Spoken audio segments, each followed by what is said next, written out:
Vamos começar a estudar a história do Brasil República. Nosso país se tornou uma república no ano de 1889. Mas, e antes disso, qual era a forma de governo do Brasil? Uma monarquia, governada por Dom Pedro II.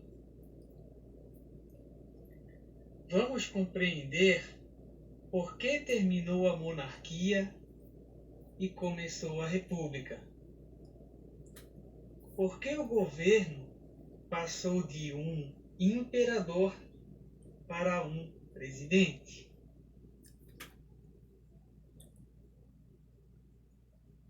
Um fator que ajudou a derrubar a monarquia foi a falta de apoio do exército, que defendia o fim da escravidão. Explicando com mais detalhes. O Brasil se envolveu na Guerra do Paraguai. E neste conflito, muitos escravos foram convocados para o exército. O Brasil venceu a guerra e o exército ficou fortalecido. Então, os militares passaram a pressionar Dom Pedro II, exigindo o fim da escravidão. Mas isso só ocorreu um ano antes de Dom Pedro II ser destronado.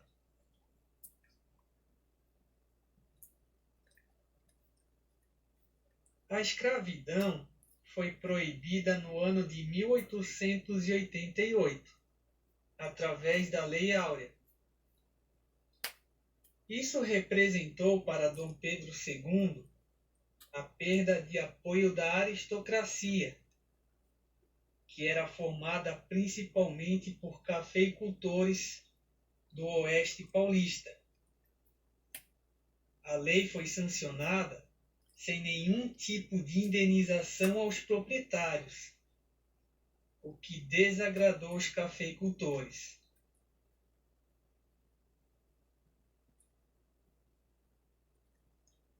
A Igreja Católica era uma das maiores apoiadoras de Dom Pedro II. Tanto é que o catolicismo era a religião oficial do Brasil. Mas a relação entre o governo e a igreja foi se desgastando com o tempo. A gota d'água foi a morte de um bispo na prisão. Assim, a Igreja Católica diminuiu seu apoio ao governo de Dom Pedro II.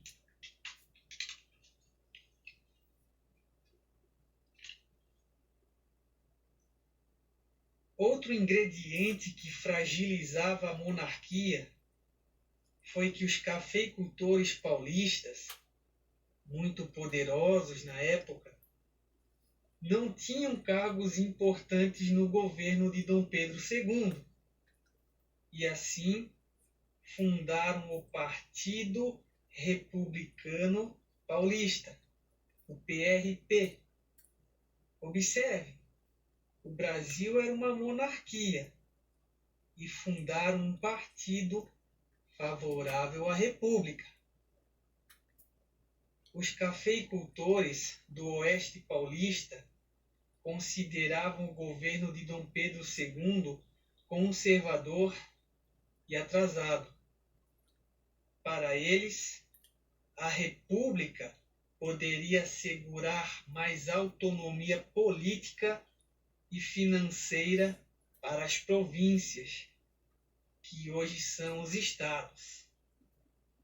Então eles buscavam mais independência para as províncias. Então foi assim que a monarquia perdeu o apoio dos grupos que a sustentavam. Perdeu o apoio dos militares, da Igreja Católica e dos cafeicultores. Os dias da monarquia estavam contados.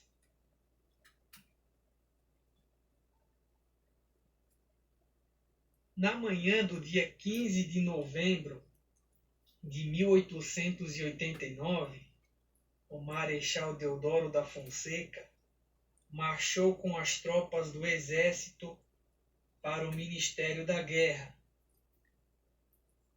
É até possível que ele não quisesse derrubar a monarquia, mas apenas o chefe do gabinete ministerial. Porém, iniciado o movimento, foi difícil revertê-lo. A República foi então proclamada e o imperador não resistiu. Após o golpe, a família imperial foi forçada a exilar-se do país, embarcando às pressas para Paris.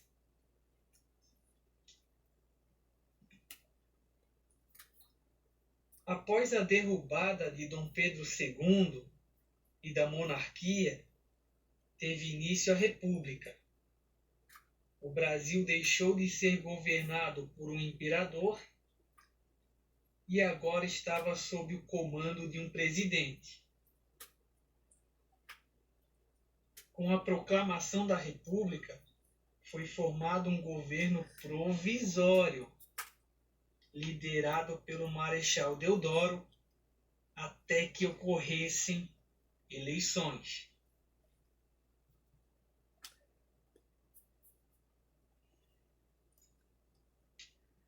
Observe essa imagem. O cenário dessa obra é o centro da cidade do Rio de Janeiro.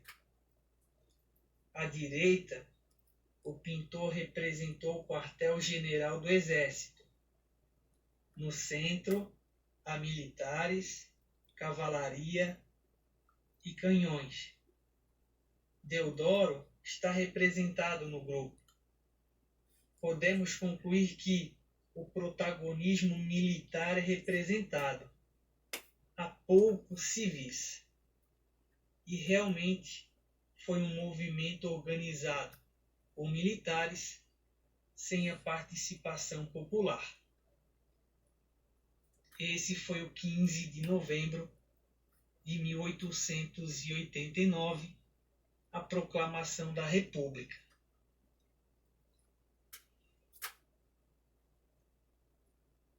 Nesse primeiro momento, vamos estudar a Primeira República, que também é chamada de República Velha. Vamos conhecer o panorama desse período. A Primeira República, ou República Velha, é dividida em duas partes.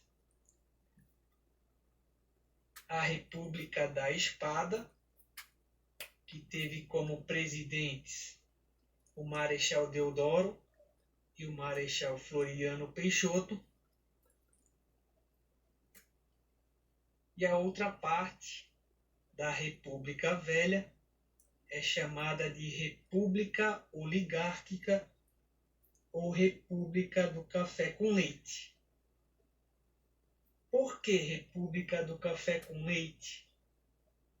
Porque São Paulo era um grande produtor de café e Minas Gerais um famoso produtor de leite.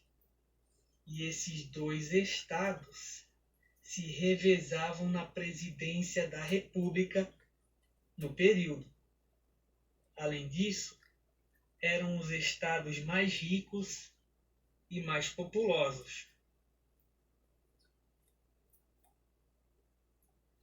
A economia do Brasil era movida pela agricultura, principalmente pela exportação do café.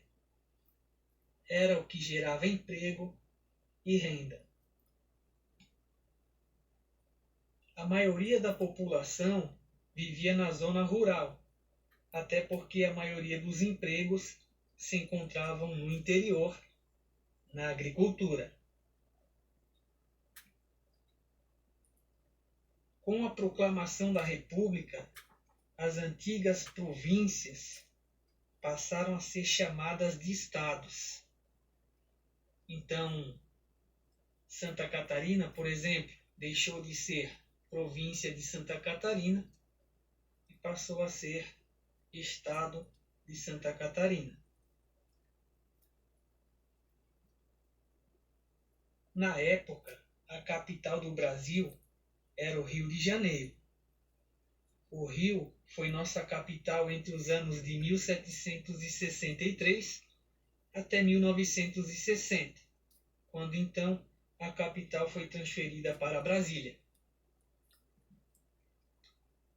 E outro dado da Primeira República, ou República Velha, é que nossa moeda se chamava réis. E a curiosidade é que os réis foram nossa moeda até o ano de 1942.